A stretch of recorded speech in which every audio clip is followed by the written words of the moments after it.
It started on a crisp autumn Sunday. The morning light streamed through the stained glass windows of St. Jude's, painting the old wooden pews in rainbows. But that day, a different kind of light seemed to enter the church, though no one saw him walk in. He was just there, a stranger sitting in the very last pew, the one usually reserved for latecomers and restless children. He wasn't remarkable in appearance. He wore simple clothes, and his face was kind, etched with lines that could have been from laughter or sorrow, or both. He just sat quietly, a gentle smile playing on his lips, as Pastor John delivered his sermon on compassion. After the service, as people milled about, sipping coffee and catching up, the stranger remained in his seat.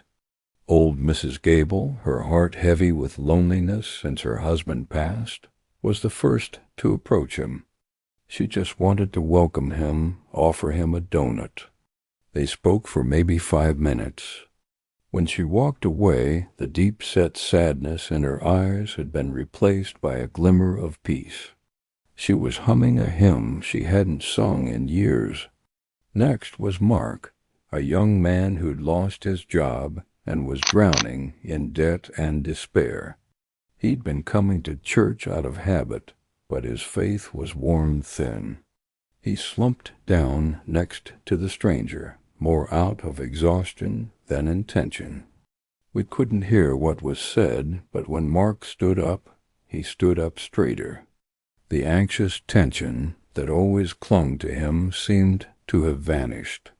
He walked over to the community board and for the first time in months signed up to volunteer at the soup kitchen. Then came Sarah, a single mom struggling to connect with her rebellious teenage daughter. Their home was a battleground of slammed doors and angry words. She approached the stranger, tears welling in her eyes, and began to whisper her story. He didn't offer grand advice, he just listened. He listened with his whole being. When she left, she wasn't crying anymore. She pulled out her phone and sent a text to her daughter. It just said, "I love you. Let's get ice cream later." This continued for a couple of hours. A bitter man left with a forgiving heart. A scared woman left with newfound courage. An arrogant businessman left with a sense of humility.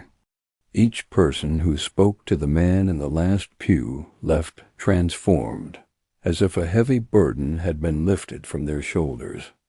They hadn't been given money or solutions, just a moment of pure, undiluted grace. But here's the strange part. When the last person left and Pastor John turned to finally thank the visitor for the incredible, quiet ministry he had performed all morning, the pew was empty. No one saw him walk out, just as no one had seen him walk in. The congregation buzzed with whispers. Who was he? An angel? A wandering prophet? They checked the security cameras, but the footage for those few hours was strangely corrupted, showing nothing but static. All they had were the changed hearts of a dozen people, and the lingering feeling of peace that hung in the air. It was then the church realized he wasn't just an ordinary visitor. They didn't know his name, or where he came from, or where he went. But they knew what he'd brought them. He reminded them that miracles don't always come with flashes of light or booming voices. Sometimes they come in the form of a quiet stranger in the last pew, who sees you, who listens, and who reminds you that you are loved. Sometimes the most divine message is simply the act of being present for another person.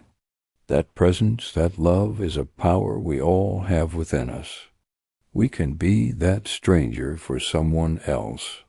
We can sit in their last pew, listen to their story, and help them feel seen. Let's spread the word together. Hit subscribe.